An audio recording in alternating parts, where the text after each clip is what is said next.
particular series is addressing advancing research to promote a tobacco control policy environment free from industry interference, tobacco industry interference. And to join us to discuss this webinar, we have 3 speakers. The first one is Professor Lekan Ayo Yusuf. Prof, you're most welcome. We have Associate Professor Stella Biales. Stella, have you joined us yet? Okay, Stella will join in. It's a bit very early in Southern California, but she'll be joining us shortly. Then we have Miss Bungon, the Executive Director for SIATCA. Bungon, you're most welcome. I can see you logged on. Yes, I'm here. Good evening and good morning, everyone. Thank you. You're most welcome. The format of the webinar is actually, if Ken, you could flash that slide.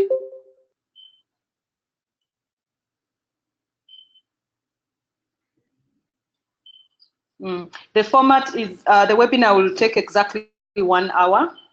We have introductory remarks from me and Dr. Mark Paraskandora. We have 3 speakers, each will take 7 minutes, and we'll discuss one of the 3 questions.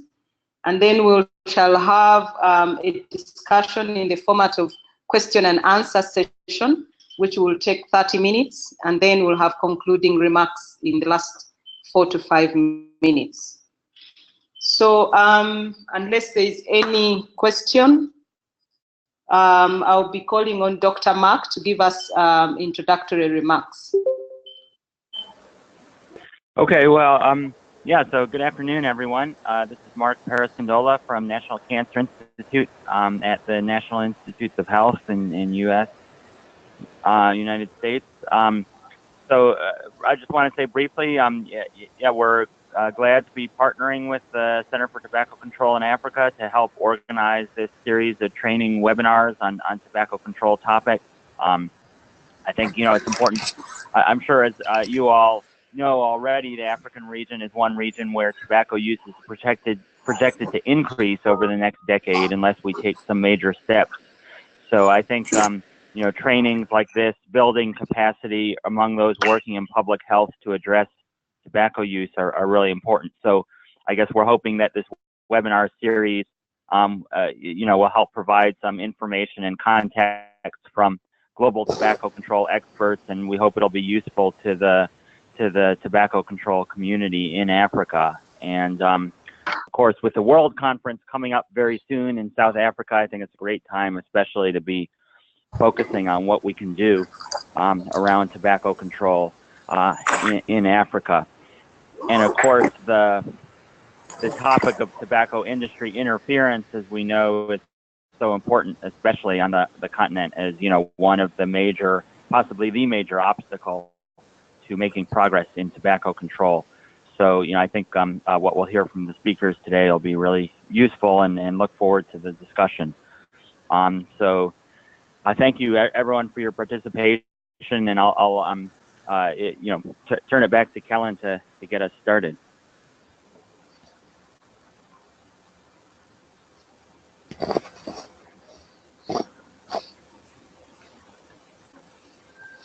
Okay, thank you so much, Mark. Lekan, can you share your screen?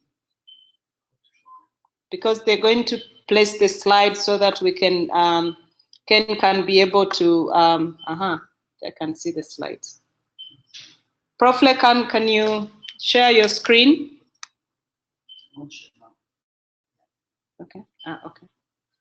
I'm not sure how to do that. You know, I'm not with Timpanani now. There's a request that is going to come onto your screen. Okay. So then you accept the request.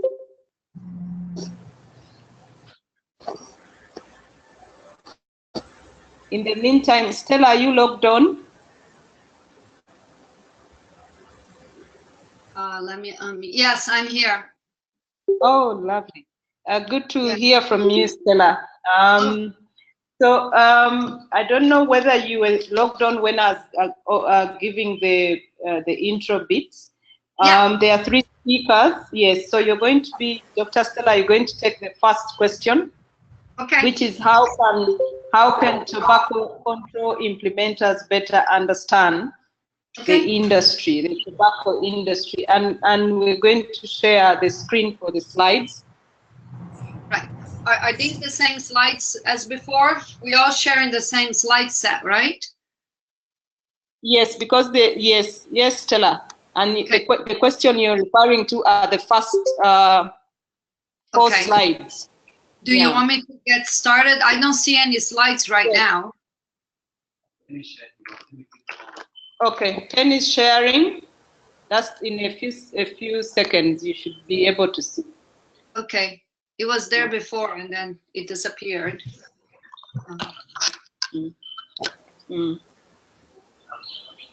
So they've also shared with you, so you can open the slides. Oh, do you want to show my screen? Okay.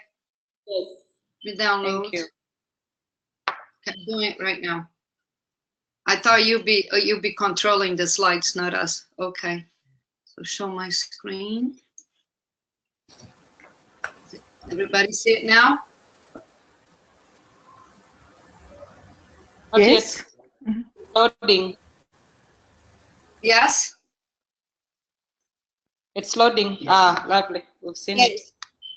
Yes. So Which I can see. You can So put it in. Okay. Good. Thank you, Stella. you want me to do this overview? Yes, Stella. Okay, thank you. First, Sorry, everybody, about this bit of confusion. First of all, thank you, Kellen, for inviting me to be part of this this webcast. I think it's very important. Many of you who are on the call met me before and know that I feel very passionate about Article 5.3 and about implementing it. I think it's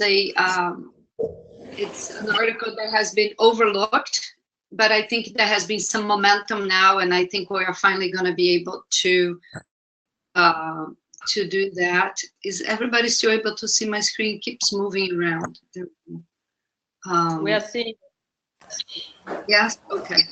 So, just a reminder for those of you that may be not as old in tobacco control as I am, that the FCTC recognizes tobacco industry, like Mark just said, as the single greatest threat to tobacco control. One thing important to remember is that it is a threat to all other articles. So Article 5.3 is important no matter which article we are implementing.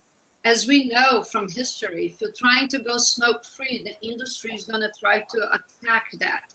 If you try to raise taxes, the industry will attack that. If you try to improve your warning labels, the industry will try to attack that and interfere. So it's important because it's an article that is not a standalone article, but is an article that is important to be implemented so everything in the Framework Convention can be properly implemented and reach success.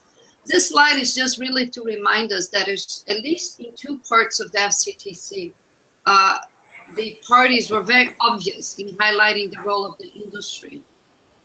One is in the preamble, where they really call for parties to be alert. And that will speak to the monitoring that we're going to be talking later today. And the second part is that we need to protect. So these are the 2 things we need to do. We need to monitor the industry, and then we need to take action with the industry, which is to protect against public health. So again, there are many resources to help implement Article 5.3.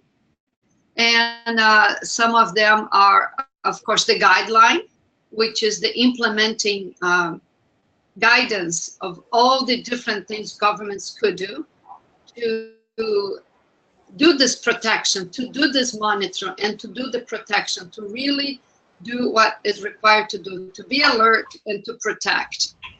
And the first principle of the guideline is an analogy that the industry and public health can never, ever be together. And this is very important, particularly in light of some recent developments and some recent fundings from, for example, International Public Health. They can't be funding public health because their business still is to sell cigarettes and make a profit, which is very hurtful to public health. So they can't. There is a conflict of interest that they cannot be reconciled as long as the industry continues to produce, market, and sell a very harmful and lethal product. So again, we need to continue to build this resistance and to talk to governments about the industry. I think that is surprising is that the majority of government officials, it's not like they don't want to do anything, they just never really thought about it. Oh, so, hi, Luca, I just saw your sign here. Is it better? Sorry, somebody just asked me, Luca just asked me to make this slide bigger. So, so it's very important that building this culture, and this is an ongoing effort, because again, government is just not used to doing that. They just don't think of the industry in general. And although health ministries are sometimes a little better, not always, often, it's important that we reach out across and start talking to others in government, which we're gonna have a, which we're gonna talk about at the end of this webinar. So what is the key issues that we need? So we really need to have a better understanding, and government needs to better understanding. Government officials across sector, that's the part that is important. It has to be across sectors. It has to involve trade. It has to involve finances. It has to involve justice and revenues and other sectors. We can't stick to agriculture for those of you in countries with tobacco growing. We need to map out who are the allies of the tobacco industry, who are the folks that are speaking on behalf, because the tobacco industry often hides behind friends, hide behind groups like chambers of commerce, for example. They are very, very often speaking on behalf of the tobacco industry and such type. So it's always good to be a little curious and investigate, and sometimes suspicious of groups that come that are not industry but are speaking on behalf of the industry. I think it's important that we continue to disseminate and discuss the strategies the tobacco industry uses. I think there are a lot of resources out there. I think we're gonna talk some more. There are the observatories, there are resources provided by the Secretariat, there's the Knowledge Hub, there are academics like myself, UCSF, and academics at the University of Bath in England. And we are all sort of mapping out these strategies, and these are widely available. So it's very important to stay up to date on that. It's important that we know gaps in research. And I think one of the gaps in research we have is that we need more research in the sub-Saharan Africa, in the Afro region. I think we need more research on the ways the industry is interfering. And we need to document that. It's important that we document that, because when we document this interference, we help our other countries, we help neighboring countries understand, because what we do know on the industry strategies is that they're the same ones everywhere. So the industry has a little bag of tricks, and they go into a country and they use plan A, and they're gonna use the exact same plan A, let's say, fight smoke-free environments by claiming that hospitality industry is going to lose business. That's a standard. And that if that doesn't work, then they go to another setting of strategies. Let's say, let's start giving money to politicians' campaigns to see if we can get them to create exemptions on the smoke-free policy. And if that doesn't work, they go to plan 3, which let's make sure we make the law impossible to enforce, that there's no inspectors, that there's no public campaigns about it. So again, the industry behavior is very predictable. So not only is it important that we know gaps, but it's important that we disseminate and share research, because even though each of our countries is unique, as far as the industry is concerned, every country is a market. Every country is an opportunity to sell tobacco. So they do use very, very similar strategies, and we only gonna prevent these strategies if we learn from each other and establish a method. And that's where partnerships with civil society is so important. Many countries, it's very hard for governments to do the monitoring and organize the response.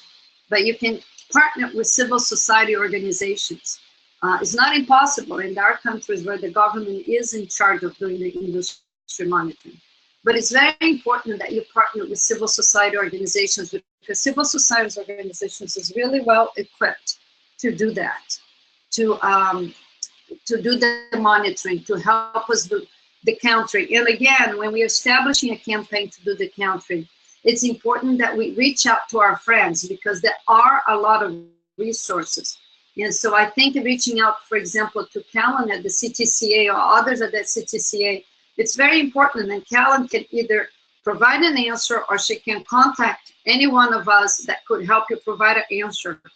It's important that we don't try to reinvent the wheel, because very likely what your country has experienced has been experienced by somebody else, and we can learn the lesson and help you organize a response.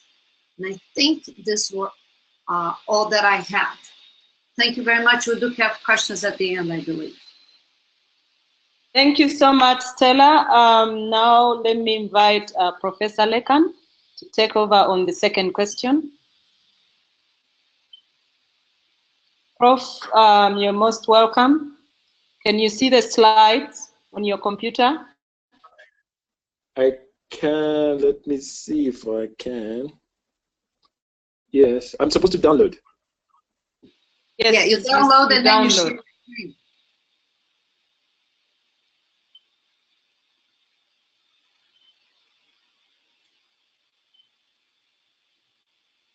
Do you want me to move the slides for you? I can't do that. Yeah, I'm not sure what's the. I think I'm sharing the slides now, right? Can you see? Yes. Now it has gone off. Yes. There it is. It's back. Yes, it's now back. Oh, it's not moving. Open the PowerPoint. Click on the PowerPoint. Yes. Can you see anything? Yes, we can see your screen, yeah, but it's open. Thank you. Right. Supposed to be speaking to the role of TI monitoring observatories. I think in 2006, the WHO Secretariat set up 2 tobacco industry monitoring centers or observatories, namely one in Brazil, South Africa, and Sri Lanka. And essentially, we in South Africa have been running this since last year, officially, soft launch about June. The idea behind this is, as Stella had said earlier on, in terms of what implementers should be doing, we know they need to monitor TI strategies, but they need the kind of capacity. And one of the things that the observatories is aimed to do is to actually provide that monitoring capacity to look at TI strategies in the countries and at regional level. As you know, depending on the resources that are available. The example we've been able to leverage on resources from just setting up a website that becomes your observatory to creating the capacity, and a platform behind that website is a platform of a number of advocates who interact and able to share TI strategy or tactics that they might have observed in their countries. And then the information is then shared amongst networks, which is made freely available through the website. Of course, the information that is shared between network members are not available in the open when discussions are happening. But nevertheless, the network itself and the sharing of information is not only amongst advocates, but there are academia and civil society and even some government officials that ask questions, and we're able to exchange ideas on those platforms. The other intent is to be able to eventually share information with, to support all parties to the convention in order to increase the knowledge of TI interference with public policy and how to address such interference. Oftentimes, there is a lot of monitoring, sometimes reactionary, but then how to interfere itself is not prioritized. So in this light, we developed a particular capacity building model that has the first part of it is around understanding the TI interference strategies itself, and the second part of the model then provides delegates with understanding of how to counter those interferences, either through advocacy or information sharing. So I think I'll leave it as that, and I'm happy to take questions. Thank you so much, Prof. Thank you, Prof. Lekan. Can I have Bungon take on the third question? Bungon, can you see the slides on your screen?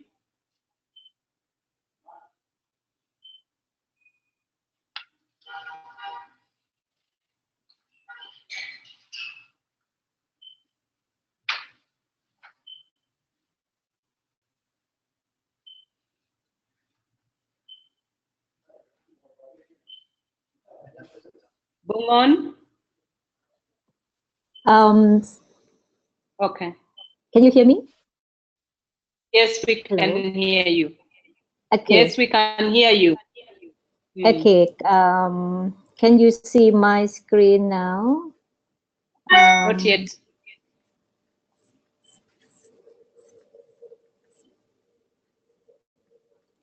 Please give me a second.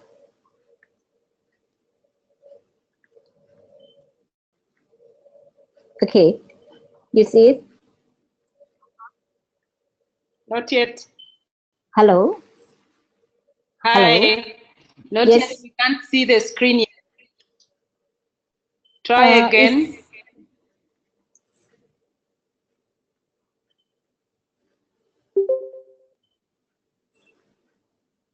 Try again. Okay. Oh, there it is. Yes. It's gone off.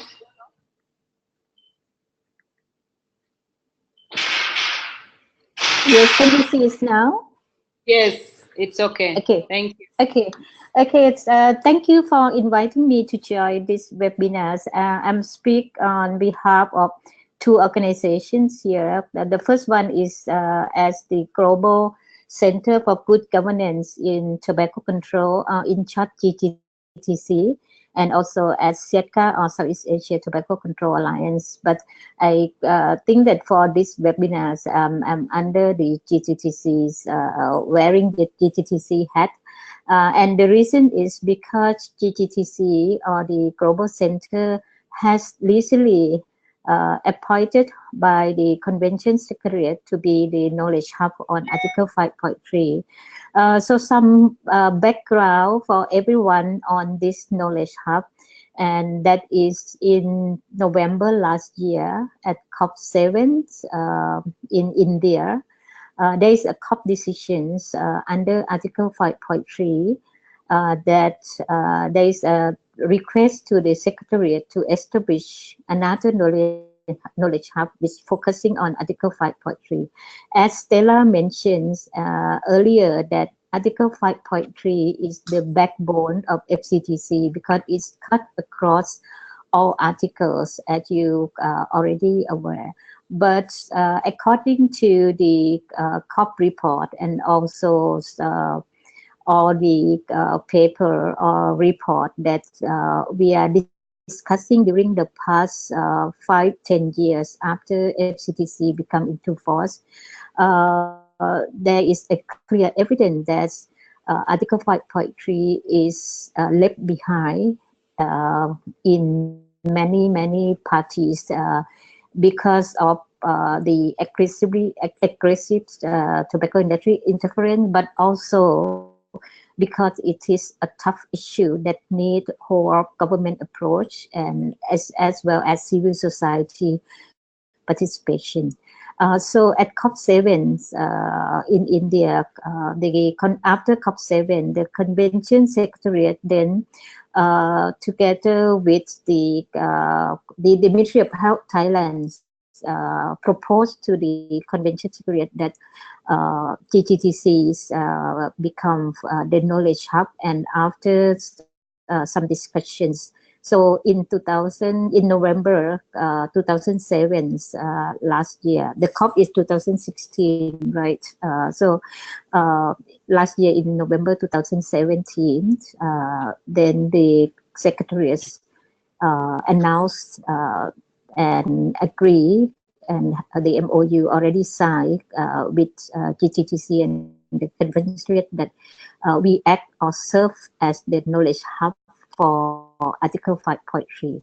So the main role or the main objective of the knowledge hub is to assist parties in advancing or in implementing the Article 5.3.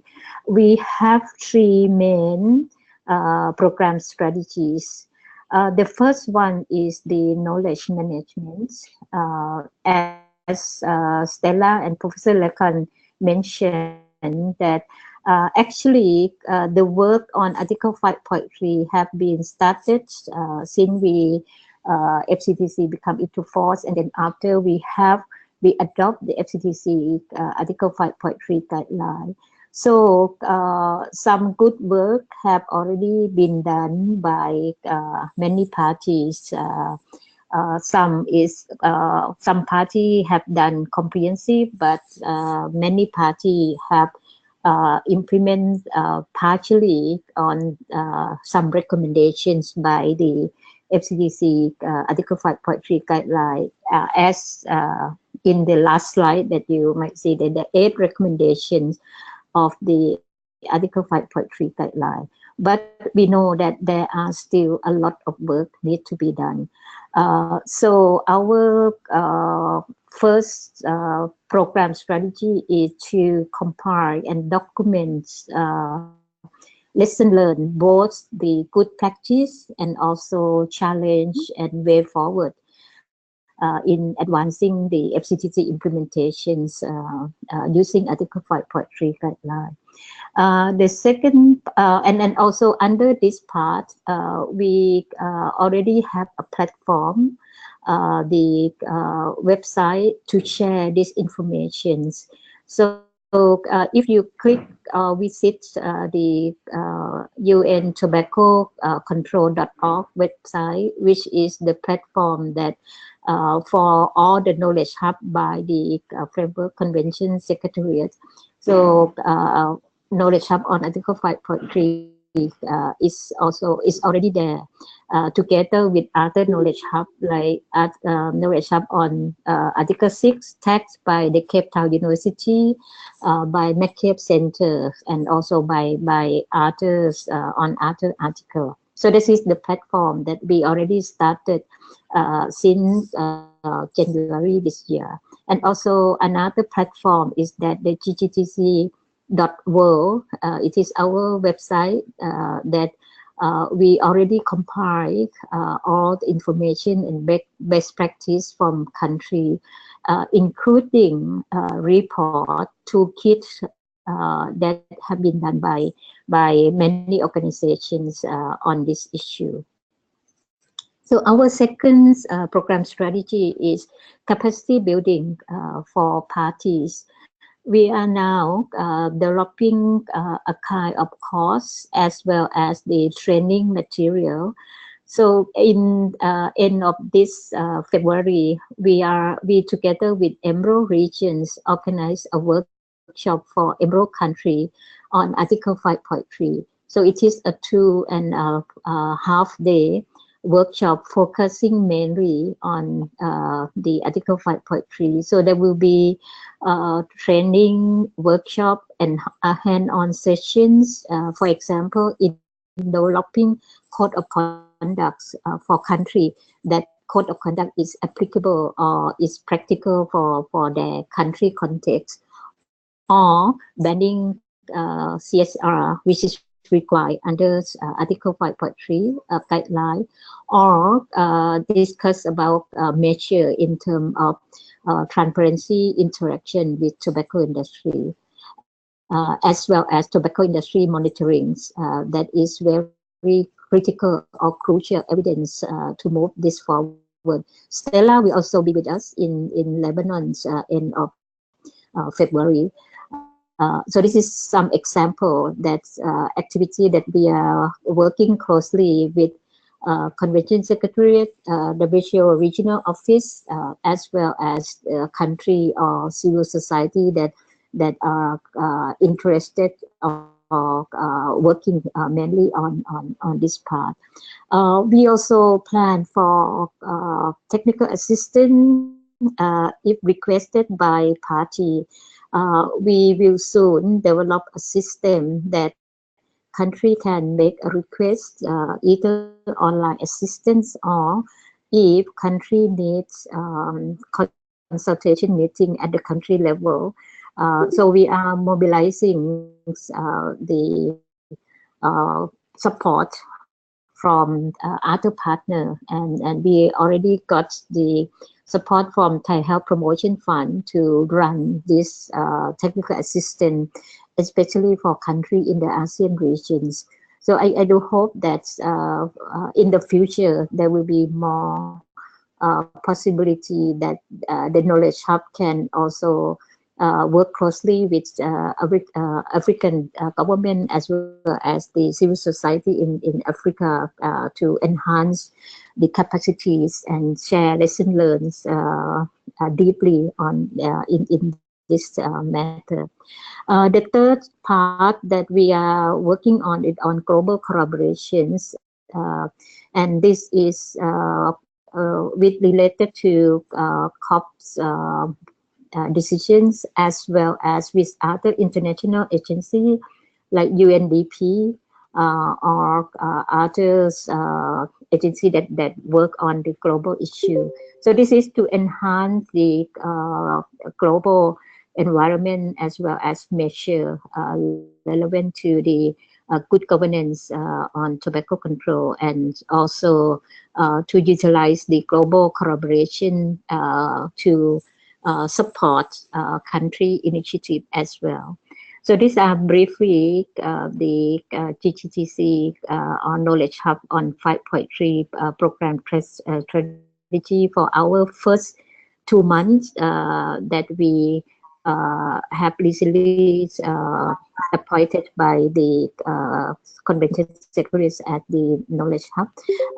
There will be informations on the website that you can visit. On the other hand, we will work closely with the Professor Lekan organizations, observatories that already exist, and also futures observatory if other countries would like to strengthen their tobacco industry monitoring. So this is also the plan that we will fully utilize the informations reference evidence that generated by the observatories to enhance the policy in each regions or in the countries. And on the part of collaboration with civil societies, we think that this is very critical because not only in terms of monitoring tobacco tobacco industry, but also to work hand in hand with the government to develop the legal measure or preventive measure to protect public policy from the interference. We have some good case study from Uganda, for example, as well as from Philippines in our region, that civil society have worked closely with the government. And for the Philippines, for example, they are able to develop the code of conduct for civil servants, and that have very clear guidance on how to have transparency interactions when the interaction is necessary. For example, during the law enforcement or tax collection, that they have to call the tobacco industry for a meeting, something like that. So this is a kind of transparency necessary interaction that the guideline or the code of conduct issue by the Civil Service Commission or the civil servants organization. So this kind of measure that already exists and can be used as example, but of course need to be modified to fit country context. So we look forward to work closely with country, both government and civil society, to enhance this policy and legal measure in line with the Article 5.3 recommendations. Thank you, and I think that is all from my part for this slide number 3. Thank you. Okay, and actually, the slides were supposed to be moving because I think 2 more, but we'll share those slides with everybody who has participated. So I'm going to ask Prof. Lekan, are you still on? Sorry? Yes, Prof. I am. Prof. Lekan, yes, can you? Yes, I am. Okay, Prof. Can you, as we wind down, quickly on slide, what should governments and civil society be doing? I want to say something on that, and then Stella on the recommendation slide, the last slide. Okay. Okay. I don't have my slide on. What are you supposed to send me? Yeah, I got it now.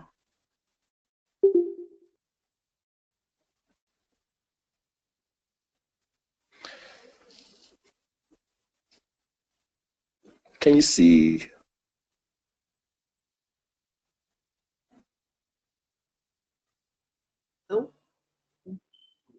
Hello? Yes, Prof. Kenneth is going to flash it. Yes. The slide on what? Okay. Kenneth is going. Oh, there you are. Yes, can you flash? I think it's the next. Okay. Yes, that one. All right. So what government and CSO could possibly be doing in action? I've essentially put this to look at reverse engineering what the tobacco industry is doing. Some of you might have seen some of the strategic documents from the corporate affairs of Philip Morris, as Stella said earlier on. Once you've seen one, you've seen it all. And so if we want to reverse engineer what they plan to do, we have to first make sure there are no surprises. That's what they say. So we need to put up early warning systems and intelligence, because just waiting for when something happens or when something is written, it provides you surprises. So we're talking about regular engagements across ministries, particularly finance and trade, moving away from just the focus on health. Complete and routinely updating political power map. These are some of the capacity that we provide those who come through our training.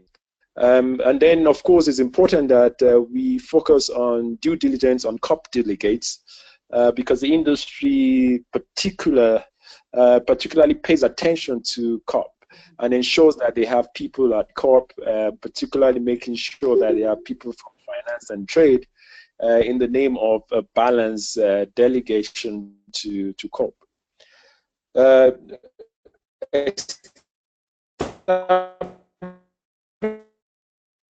Oops. Relationship with media, especially understanding who the key reporters have. Documenting on interactions with industry, direct, so to call out any attempt to interfere with policy. Often is a process-based kind of roadblocks that they put on for policy development. And as I said earlier on, the due diligence could be that role of CSOs themselves to support governments to implement policy of not including industry associated delegates. The second broad action would be to broaden coalitions that include CSO, that is, government itself should include CSOs, trade organizations. CSOs should work with trade organizations, anti-counterfeit organization, promote bigger development issues that might be affected by tobacco issue.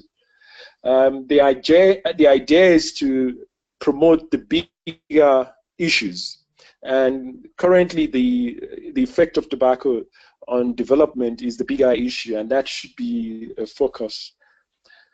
There should be use of best expertise through international consultation with international community. There's knowledge hub on Articles 6, 5.3. Each government should have access to those expertise and the network that they create through observatories or through knowledge hubs, including even simple legal opinions. I mean, sometimes I get these copies of new draft that is going through, and oftentimes they give only 2 or 3 days. So it's important that governments have access to those kind of expertise to help review documents. There's also important that they need to prepare right messages for identified local arguments. The industry would identify local arguments, not global arguments. And it's important that government and CSO knows what those local arguments are and prepare right messages and keep as much as possible on one-liner messages to denormalize the industry. They are very worried about the agenda to denormalize industry, so therefore we should readily blow out the one bullet, one-liner that says this is an ordinary industry. And finally, there's need to evaluate existing code of conduct to determine applicability to implementation of 5.3 and how this is aligned with the guideline recommendations in 5.3. Some of those recommendations, Stella would be able to take you through. Okay. Next slide. Thank you so much, Prof. Stella, in the next 2 minutes, the last slide on recommendations. Yeah, so we're gonna use Lekan's screen, it's fine with me. Yes. Okay, so, are you advancing? Okay, so this is available on your on the guideline. So this is directly from the guideline. So that's publicly available, is in 6 languages. So I would encourage everybody who have never had a chance to read the guideline, and that's probably a lot of people, to spend a little time reading it, because it does provide a lot of guidance. So, but these are the 8 key recommendations of the guideline. And the first one is very focused on what Lekan just said and Bougon, which is raise awareness. We have to continue to raise awareness about the tobacco industry. What we find out reading the parties' reports is that most countries are starting to do awareness about the health impact of tobacco use, which is great, public education campaigns about tobacco being harmful. Very few, if any, countries are really raising awareness that this is a industry-created epidemic, and we need to start changing public perception about the tobacco industry. The tobacco industry is not friends of the population, really. because again, they're selling a product that is lethal. The second one is establish measures to limit interactions with the tobacco industry and ensure transparency. So Bong John already talked about transparency measures. I think it's important that we know when the government is meeting. This is one of the recommendations that get the most confusion, because people, the industry says, oh, you're not going to meet with me, but there's in the guideline, it says you can meet with me if, for example, the health department refuses. What is important here is that you meet with the industry only when necessary for regulatory measures. You don't meet with them for, chit-chatting. You don't meet with them because they have some new data about some new product that they want to share with you. You don't meet with them because they have a great new idea how they can help support a school program in a tobacco growing area. Government only meets with the industry when it's strictly necessary for regulatory measures. So yes, you do meet with them, but under certain conditions. And when these meetings occur, you need to do them with transparency. For example, the Australia Tax Revenue Program publicizes every meeting they have with the industry, who is attending the meeting, and the general language, what was discussed.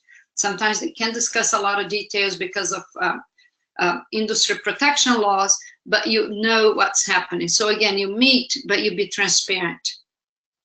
Absolute no partnerships, no acceptance of gifts, no participation in corporate social responsibility.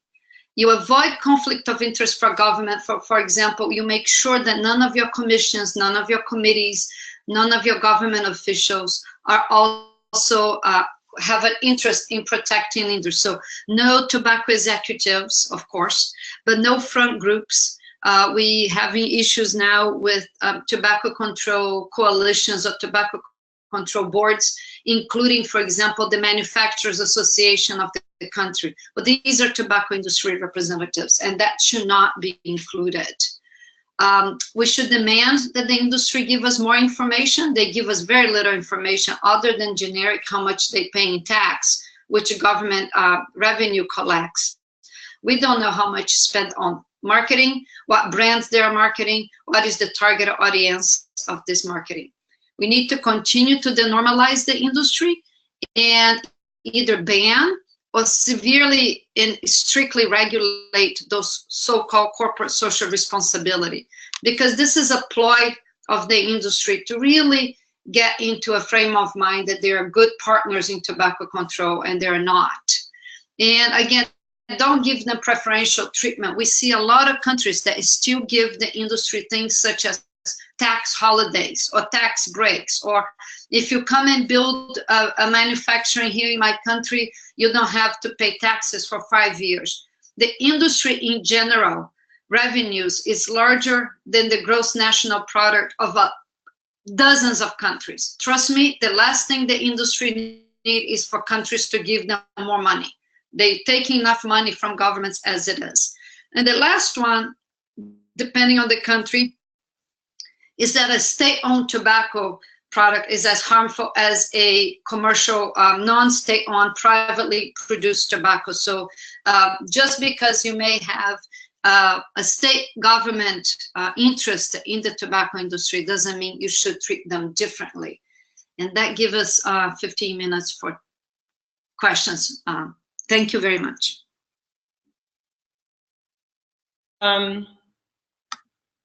Thank you so much, Stella, Lekan, and Bongon. I am now opening the floor for question and answer session.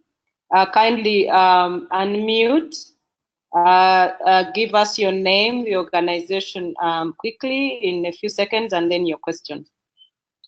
Thank you.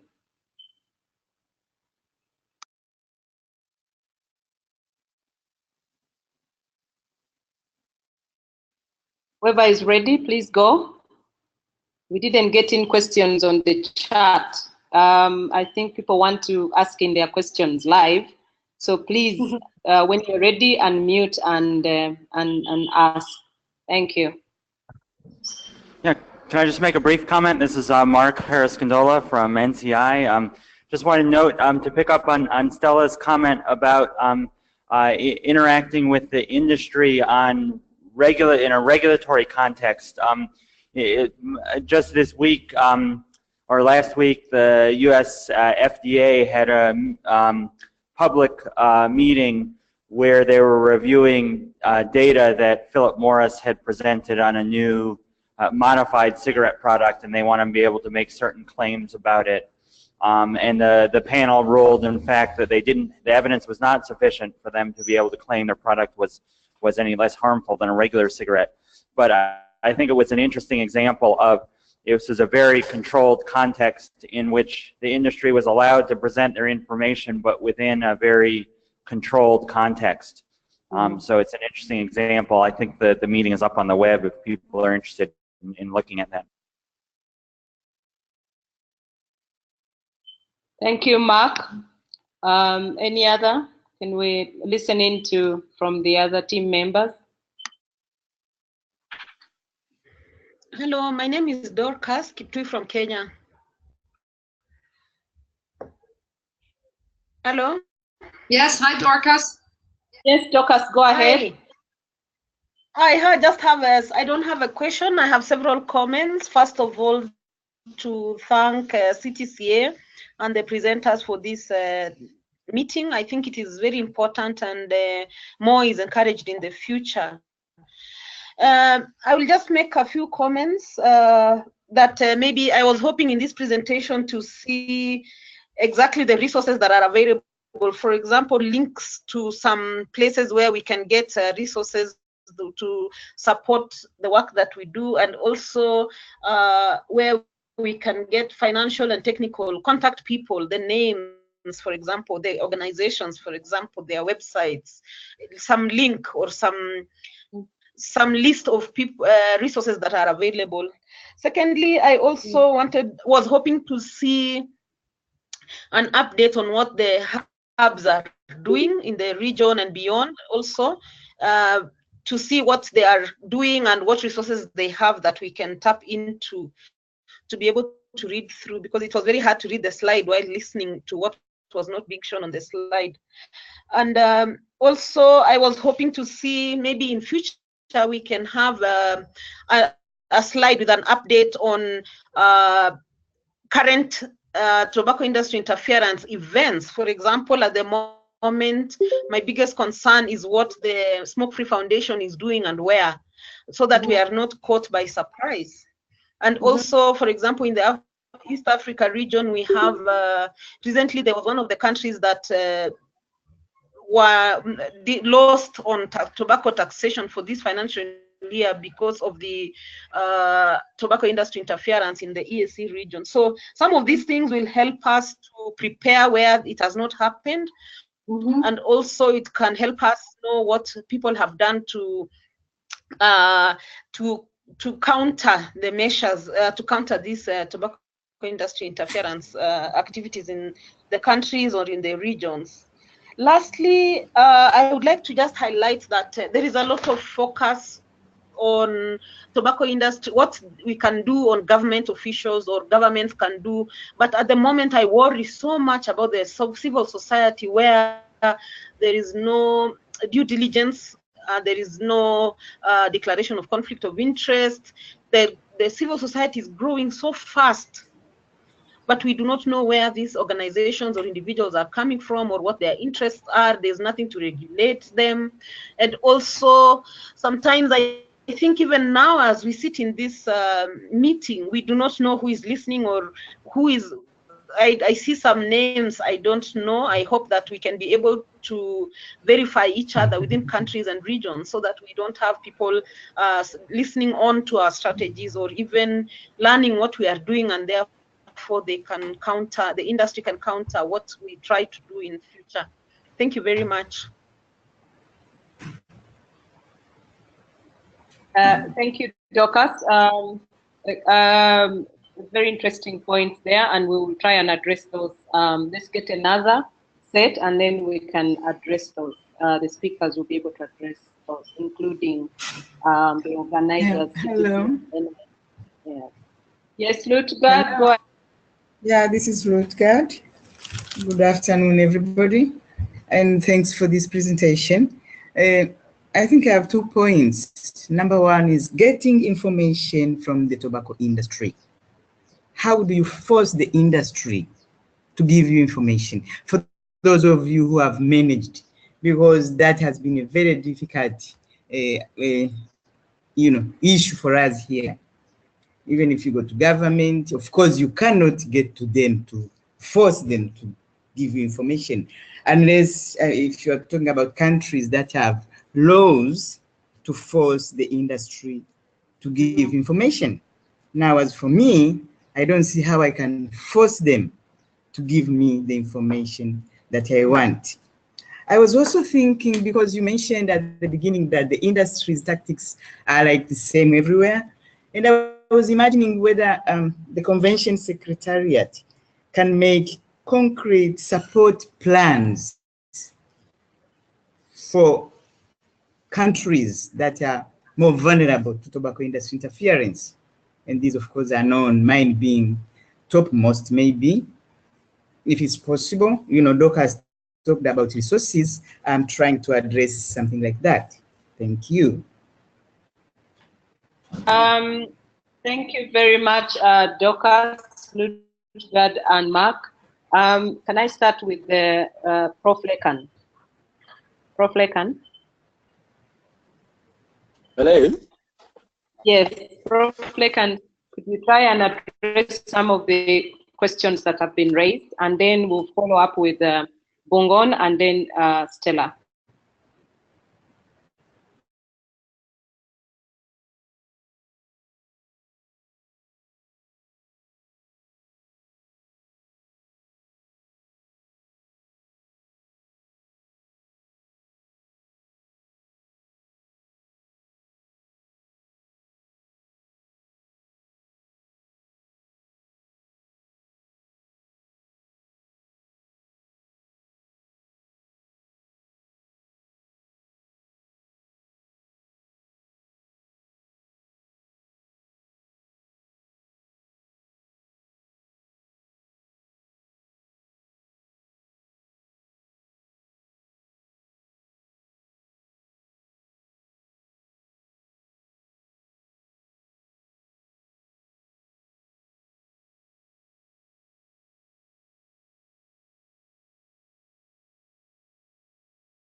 Everybody understands what Article 5.3 means, but not in always true, especially government officials that are maybe not in Ministry of Health.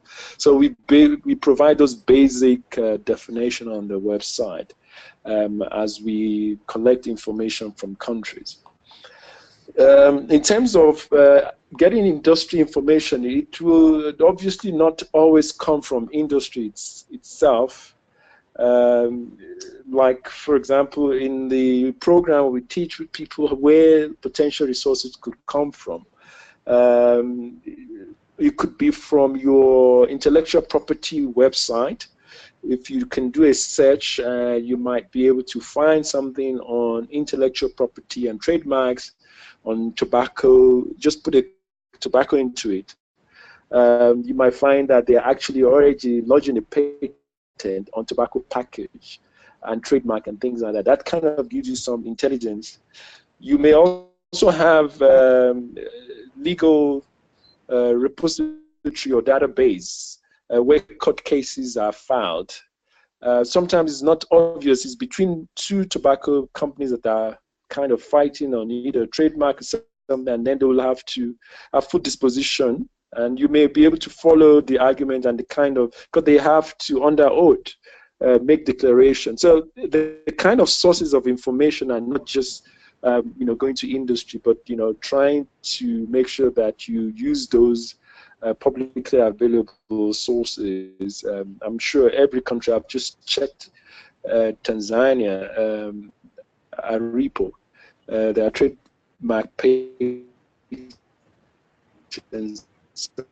also that you can actually find, but also in Kenya, and legal framework. So these are some examples of on the unusual sources. But yes, there is a role for the Convention Secretariat and knowledge hubs to be able to provide particular resource support for countries at higher risk, which we know. We can easily identify them. And Tanzania happens to be one of those. So maybe I'll let Begon speak to the resources within the knowledge hub. And that's the difference between the observatory that keeps monitoring and a repository of activities, and the knowledge hub that actually takes out the technical support.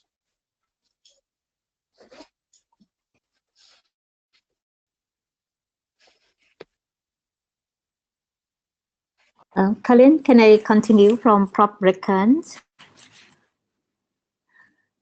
I think Prof. Rekan already addressed the key question from our colleagues, but I would like to add that as for the knowledge hub, there will be series of resources that we will further disseminated, because as we already mentioned that there are many toolkits or several toolkits that already produced by many organizations, but may not yet fully utilized by both government and civil society. But I think that most important than the toolkit is that the actual interventions or measures when countries are facing challenge by the tobacco industry, and this is where the knowledge hub can be or can assist countries once the need arrives. So for us, we dividing in our priority into two parts. One is the kind of the urgent needs or the priority country that have requests for urgent assistance. But another part is that the assisting or capacity building, experience sharing for the whole. I mean, it's as the collective effort. So I have a suggestion for the team in Africa, that because as you have the observatories in South Africa led by Prof. Rekan already, but then you might need to probably have some kind of how we can fully utilize these mechanisms, I mean the observatories, but at the meantime that what are the urgent needs in terms of moving forwards on Article 5.3, whether or not the existing information is already available and utilized, and if there is any assistance that the knowledge hub can provide, we can communicate closely with your team. So as I mentioned that we are working with Emerald regions to conduct capacity building for on the Article 5.3 end of February. So probably a similar workshop can also be done in Africa, so that we can start our collaborations as well as the knowledge and experience sharings. However, having said that, there is already resources available, and it will be more to be released. And I think that in terms of civil societies, another way, another method that we can do is to assess the government implementations on the Article 5.3, which in the ASEAN regions, we have done what we call Tobacco Industry Interference Index. And that is based on the 8 guidelines under Article 5.3. We come up with the detailed questionnaires and then monitor what the governments have put in place in terms of preventive measures and what are still the gaps that it need to further develop. I will also share this to Karen so that she can probably disseminate to the audience later on the Tobacco Industry Interference Index that have been done in ASEAN as well as in the Pacific regions. And this is a very good situations analysis as well as gap identify to assist government and also to involve civil society in moving forward. Thank you. Maybe I should just add.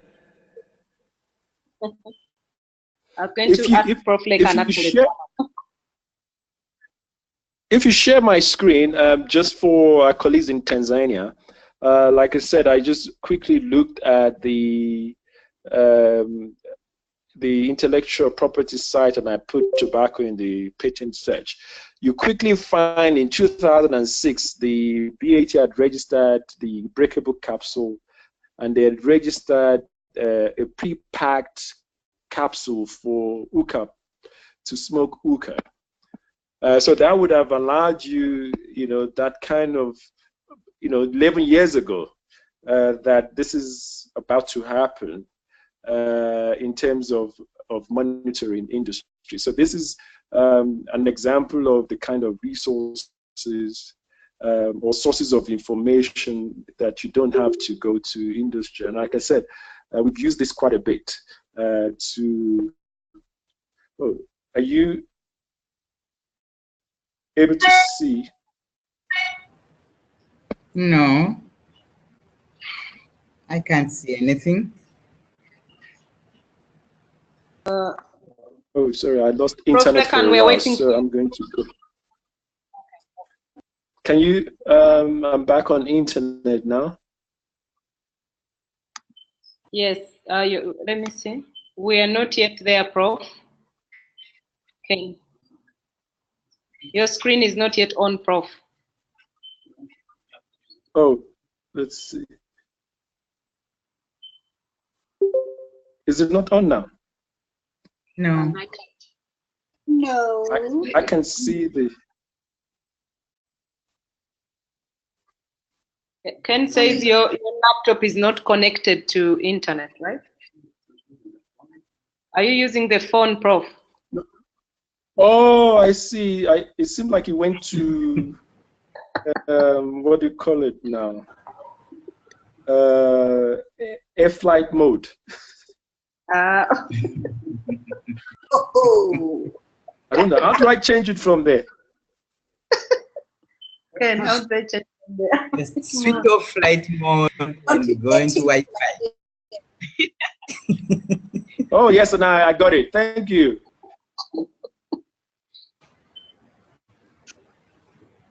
Can you see me now? I think I'm back on. Not yet. Not for me.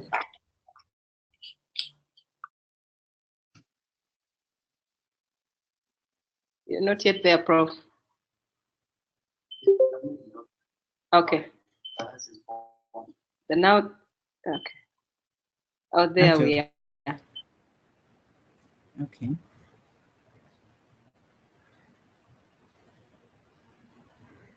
Can you see my screen? Not yet. We are seeing your phone screen, actually. The old screen. Your phone, the screen of your phone. You see your phone. Oh, I'm sorry. Sorry, I got the wrong one on. I had two devices. To become presenter, to start sharing your screen. Isn't it you're supposed to give me that prep, the prompt to share my screen? from your side. On my laptop, I cannot see.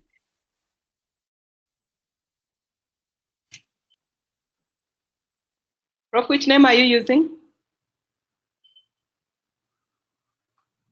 Lekhan. You can read from the screen, Lekhan. You see, okay.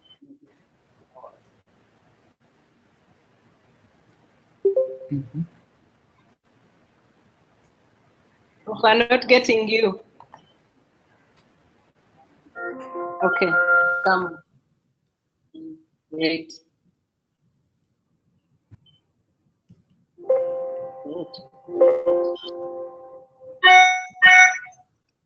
Hello?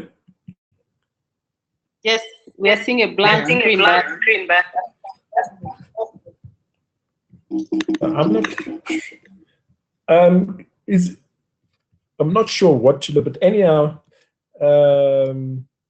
because I could see, I wanted to just demonstrate, how to, but I don't know how to then share, because this is obviously not working.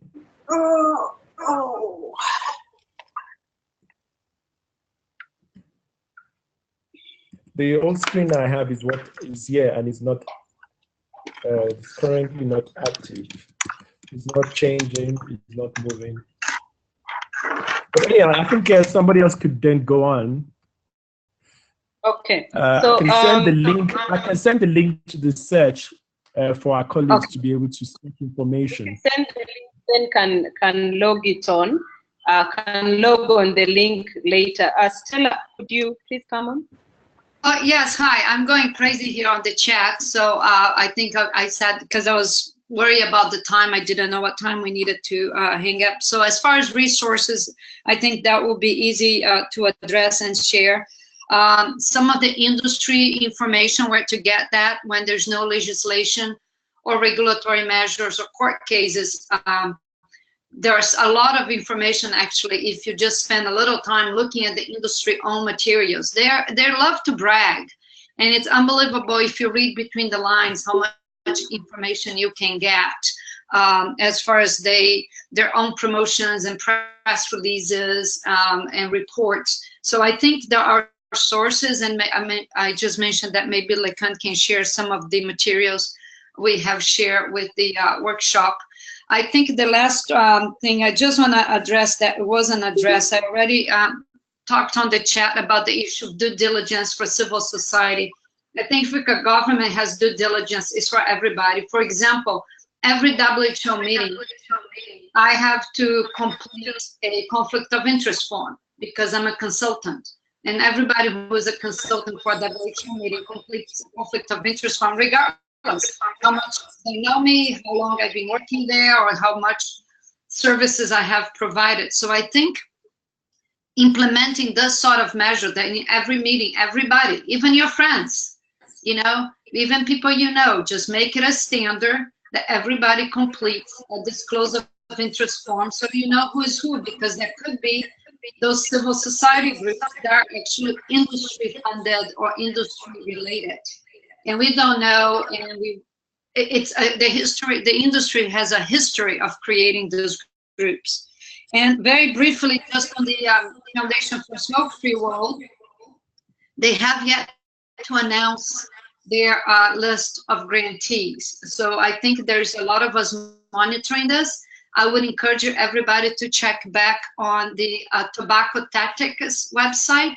Anna Gilmore and Andy Rao are keeping really, really good track of, Mungon just put on the link, the Tobacco Tactics. So as soon as the Smoke-Free Foundation announces their grantees, we're gonna publicize there. We've been watching very closely.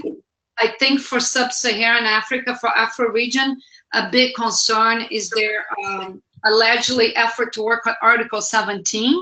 The man in charge in doing that is a former Philip Morris employee. So right there, we should start having a lot of questions, but we need to start informing governments now.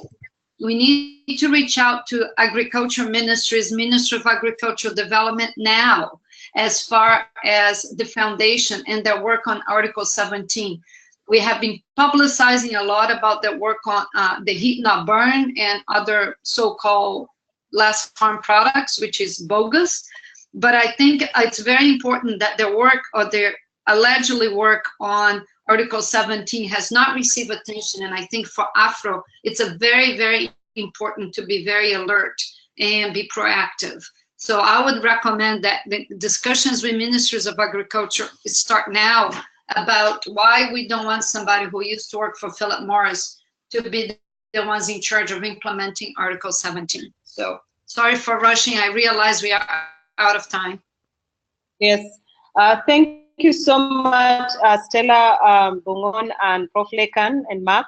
And I'm going to use the last 1 minute or less to make like concluding remarks. And I'm just going to pick the key points. I also want to say that all the questions that have been posted on the chat will be responded to, and an email will be sent out on these questions in terms of where the document with the responses.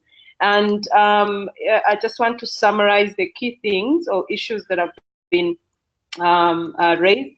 The first one is that we need to know that tobacco industry interference is a great threat, is a big threat to tobacco control policy implementation, and that Article 5.3 is actually not a standalone but a cross-cutting article that we should all look out for and be able to do some work on. The second point is that we need to monitor and we need to take action. Monitor and take action. So those go hand in hand, not to monitor and then sit back, but we need to monitor and take action. The other point is that we need research. We need to do research around tobacco industry interference, especially in Africa. Very, very important. And then the other point that has come out is that there's existing capacity, there's help. We have the knowledge hubs, we have the observatories, and they're doing great work. And Dorcas has raised something very important that maybe Prof. Lekan and Bungon and Stella, maybe one of the webinars is for us to just help out how people can actually access these resources online, and we could have maybe some kind of test on how people can get information and what is in these knowledge hubs and observatories. The other point is that there's still a gap that has come out very clearly. There's still a gap in terms of capacity and in terms of what needs to be done, and that gap has to be addressed. And lastly, Stella has just cautioned us on the Smoke-Free Foundation. We need to start work now, and that is, Stella, that raises a very interesting point for us in government, but also as civil society. We need to start to monitor now and also to act. Mark, do you have one last word for us? Then we can close.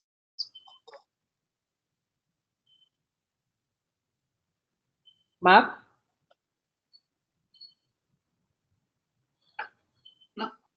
Sorry, I was on mute, but yeah, no, just to say this was a great discussion. So thanks to everyone for participating. I think this is a really important topic.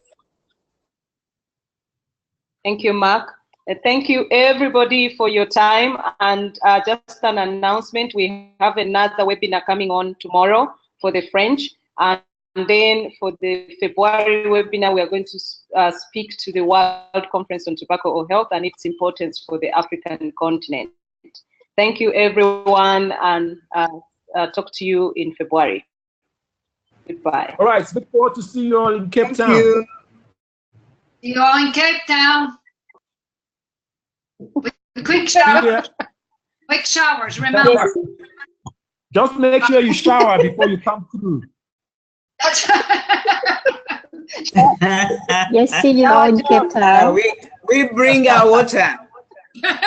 Yeah, dry cleaning all the way. Yes, right.